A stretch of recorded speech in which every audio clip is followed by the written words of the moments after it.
Okay, class. Today we're going to do a quick how-to demonstration of how to use watercolor. For those who aren't familiar with how to use the medium watercolor, it can be useful because it can be a tricky medium sometimes because there are things that you would do differently with watercolor than you would do with like acrylic or oil paint. We've been talking in our lesson about tint, tone, and shade on how to create those. So if you remember from our PowerPoint in class, we talked about how making a shade you add black, making a tint you would add white, and for a tone you would add gray. So you might be thinking and asking in your head with watercolor, when you're looking at a watercolor palette, you're like, I don't have, how can I add these colors and create like my shades and tones that I need for this project? And your question is valid because it's a different medium, and with watercolor you wouldn't necessarily add white, and I'll show you in a minute how to do that. But first I want to go over some supplies you will need to be successful for the project. First of all, you need your paper. So you should have picked up a sheet of watercolor paper. You only get one. So you want to make sure before you start that you are ready and happy with your design for your landscape or cityscape. Remember, you get to do a cityscape or a landscape painting. So you get to choose which one you want to do. And remember that as things appear closer, they're going to get darker and more detailed closer to you. So we're going to look at how to do that too with watercolor. You'll need your paper. You need a cup with water to rinse your brush with. I have just a little jelly jar because I do some canning on the side in my spare time, so I just happen to have this. But you can use any cup that will hold water that you don't mind getting messy. So you want to make sure that whatever cup you're using is something you don't want to use later. Paper towel. You can use paper towel to blot out mistakes before it dries, so that's useful in watercolor painting. You also might find Q-tips to be useful. So I just have like this little pack of Q-tips that I keep in my kit. So it's just regular Q-tips. No big deal. It's nothing special. So those are easy things to find. A watercolor palette. Now this is just one of those Crayola ones that you can get like pretty much anywhere in any store. So you were asked in your kit for art class to get a watercolor palette. So you should have that. And if not, you'll want to go pick one up. They're not very expensive. I think I bought this one for like $3. And it comes with a little brush, which is nice. And if you really want an easier time doing this project, there are 3 brushes I recommend that you might find useful. You don't have to get this. Like I said, this kit I bought had a brush in it. However, you might find that that little brush is going to take a long time to cover your paper with, and it's not going to cover it quite as evenly. It's made for detail work. So what I would suggest is picking up, you can get a pack of this brush set. I got it at any art supply store, and I think they even sell them at Walmart sometimes. But it's like for watercolor and acrylic type brushes, and it's like a pack of 7. It comes with different ones, but the ones you might find useful for this project is going to be the large flat brush, the medium size, and small flat brushes. So that's what I would recommend for this project if you want it to be a little easier and you have the extra money. These weren't very expensive. Again, I think these were $8 for the whole pack over at Hobby Lobby. But you can also probably find these at Walmart sometimes. I know Walmart sometimes has it and sometimes don't. But make sure it says it's for watercolor and acrylic. That's very important because if you get the brushes that are for oil, those aren't going to work too well with watercolor. Okay. Some other things you might find useful is I have this pie tin to mix my paint on before I apply it, and you'll see me using this in a minute and how to use it because I'm going to show you as I work. But these are really inexpensive. You can get these at the Dollar Tree, or like if you don't have like a frozen pie in the freezer and you don't have like the leftover tin, that's where I got this one. However, you can just go to I'm pretty sure they sell them at the Dollar Tree. I think I've seen them there, especially around the holidays. They'll have them in the kitchen section along with like the like tin foil and aluminum foil and like foils and stuff. But they're real cheap. They're like $1 for like 3 or 4, and they're really nice to have because you can mix your water and your paint ahead of time with your watercolors and get your color you want before applying it, like you would with it. It's like basically a palette that you're using this. If you happen to have liquid watercolor, you might find these more useful.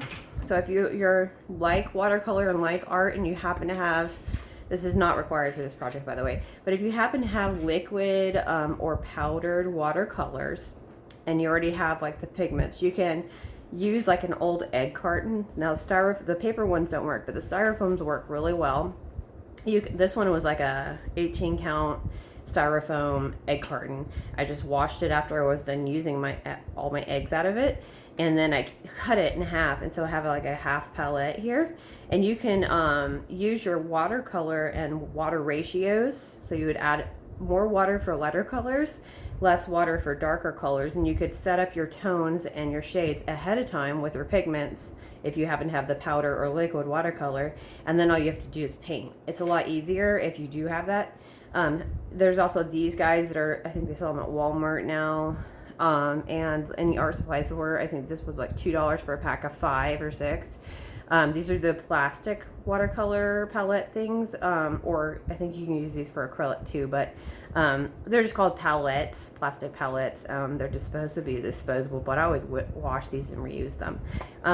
These are also very inexpensive, useful things if you're using like liquid or powdered watercolors, just so you know. I'm going to be using the tin today because I'm going to be mixing out of my palette as I go to show you these things. So just keep that in mind. Drop the brush. Okay, so let's get started on the actual project. I'm going to show you how to do the lightest color and your shade. So your tint and your shade. The in-between colors, you will just gradually lighten them as you go up until you get to the lightest one. The middle one would probably be the straight color you're gonna use, like so just a pure hue is what that's called.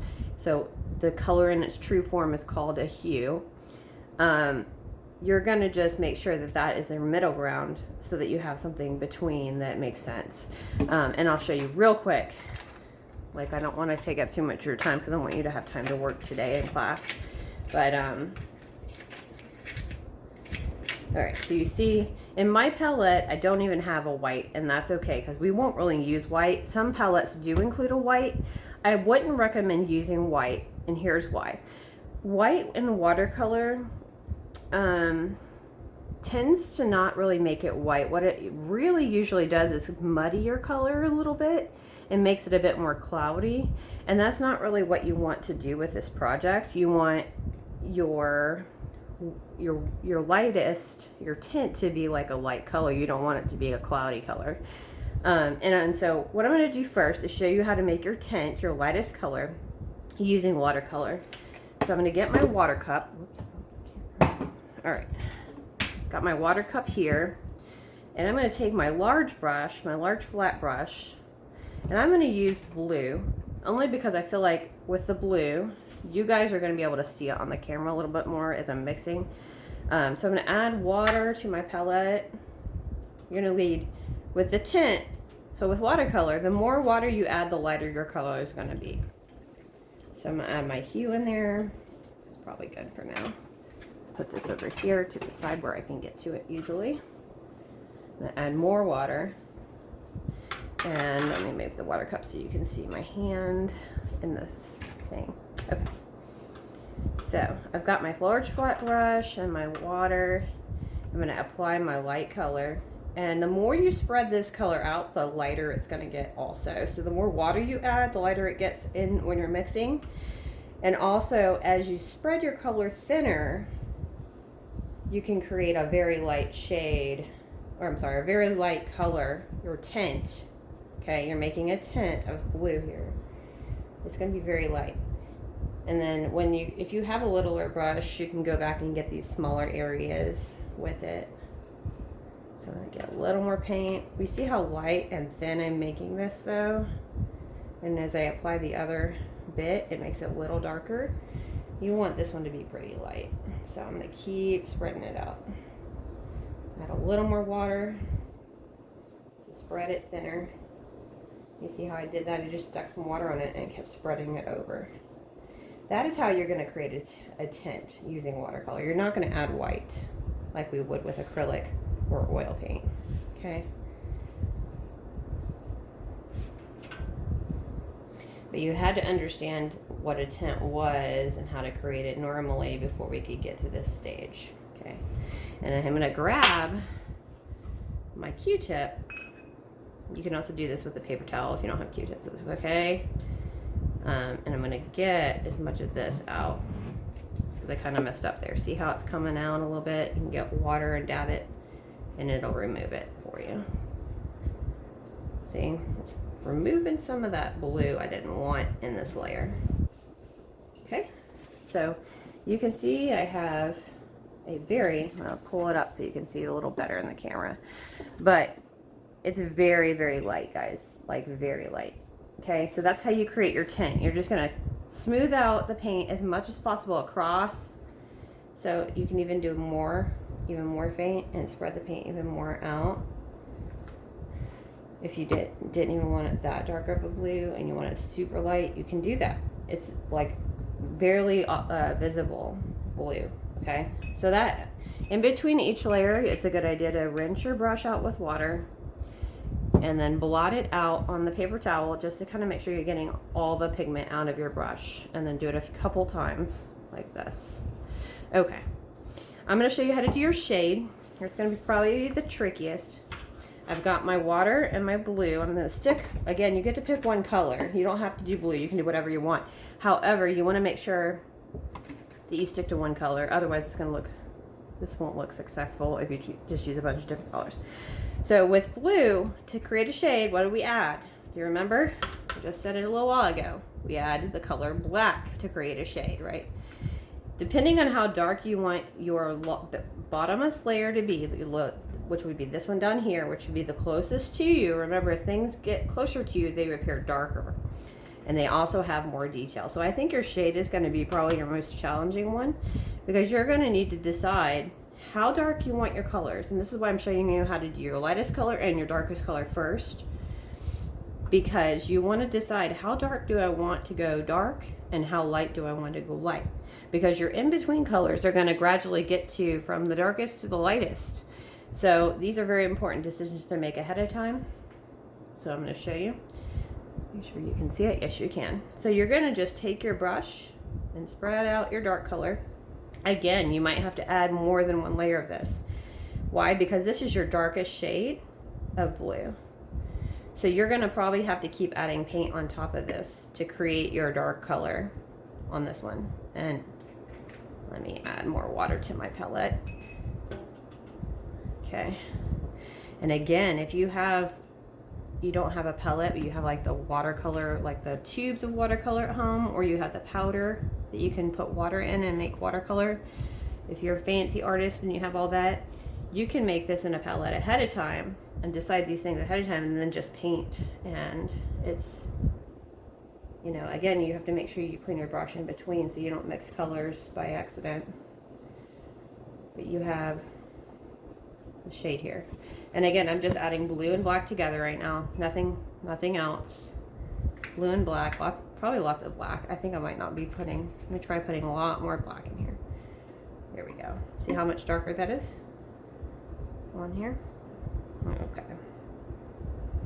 And I'm using one brush to do this, but you can use, like, if you want to wait and go in with your littler brushes towards these edges to get closer to the pencil line, that's totally fine.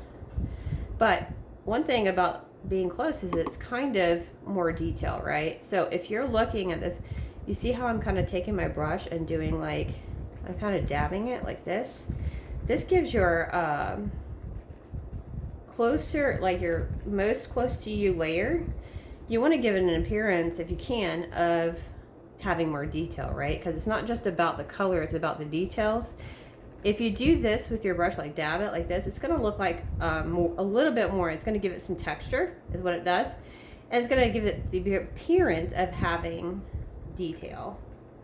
You know, like I don't expect you guys to put paint little trees in here. I don't, not for this project.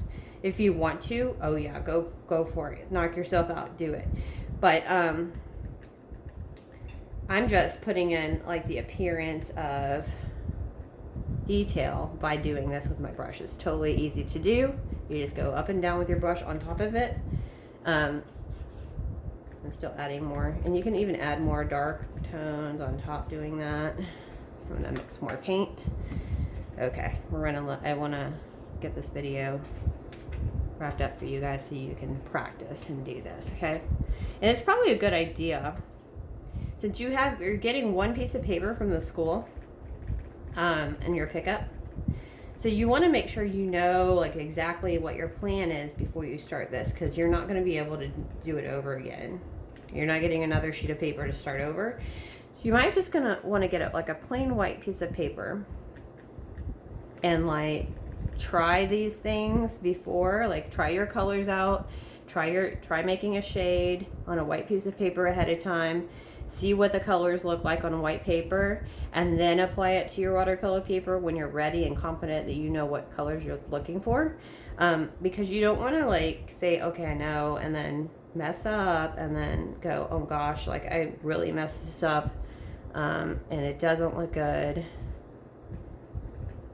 So you can just take the brush and do different shades and tones and see what looks good. Okay, so now we have, that's my little segue. I'm gonna rinse my brush out because I'm done with that, okay?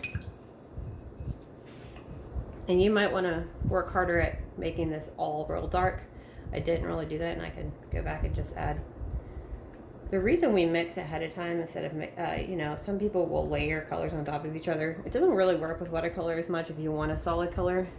That works if you're trying to create, it can work, but I would recommend mixing ahead of time. It's just way easier to get the color you want and make sure it's consistent, because you want your colors to be consistent with this on each layer.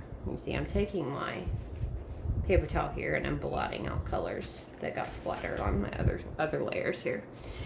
So it's not all hope is lost if you mess up a little bit, because you can blot out with paper towel like I've been doing, or you can use your Q-tip to blot out. You know, you wet your Q-tip and then kind of go back out and it removes some of the color. The most important thing is not to mess up on your most closest color and your farthest color. They need to be right, because that'll help you get everything else right. If you take water, straight water, and your brush, you can pull out mistakes too. Like if you see how I'm taking my brush and some water and I'm pushing out that color, it's called bossing around the paint. That's what I call it. I'm telling the paint, I don't want you in my white area. See how I took that blue and I removed it? I'm taking just water, and I'm taking my brush and pushing the pigment over with my brush. That's just a little technique of how to fix it if you find you got a little sloppy around your edges there. Okay, we'll see how that works. Now I have nothing there where all that blue was. It's really nice. I'm going to do the same thing here, because this is going to be a little lighter, right? I don't want this dark color on there. And then I can take my paper towel and just blot out my mistakes.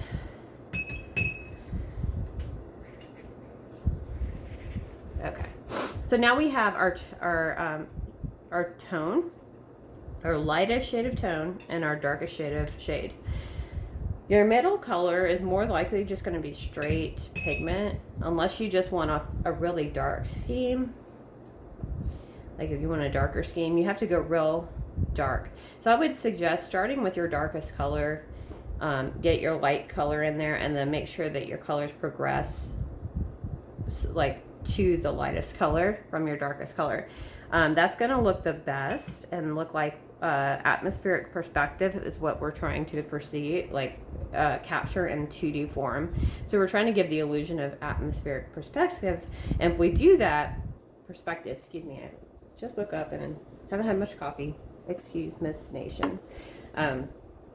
So you want it to look as close to that, like how the eye sees it, as possible. Something I didn't cover is when you're finished like with your layers, here, let me go ahead and show you real quick because I'm getting long-winded and we need to get wrapped up because you guys need to get started on your project. So I'm gonna just take straight blue, show you real quick, and then you guys can start. So you see how this one's straight color in the middle? I would just do that, and you can, again, use water to thin it out if you want to, okay? And make it a little lighter if you think it's too intense for, you can use your little brush and get in here, okay? I'm just showing you. Your mid-range color can just be straight color. It's really the easiest one. And then from here you want to do slightly lighter than this dark color and then slightly darker than this light color here. And then you'll have your, if you kind of take your brush and do this at the top of your mountains, if you have like a landscape with mountains, it's going to soften also around this and it's going to make it look more realistic. So I'm just taking my brush and kind of pushing the color up, back and forth like this, and it's going to help you. Because up here especially, it's going to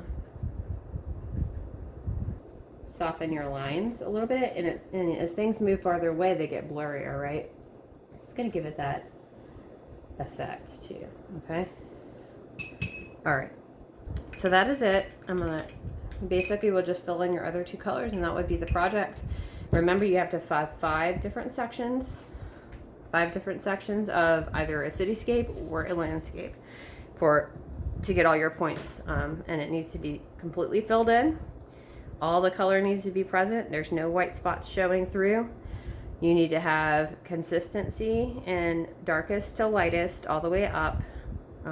So read your rubric, make sure you're hitting all the targets on your rubric, and you should be successful with this project. All right, I can't wait to see your work.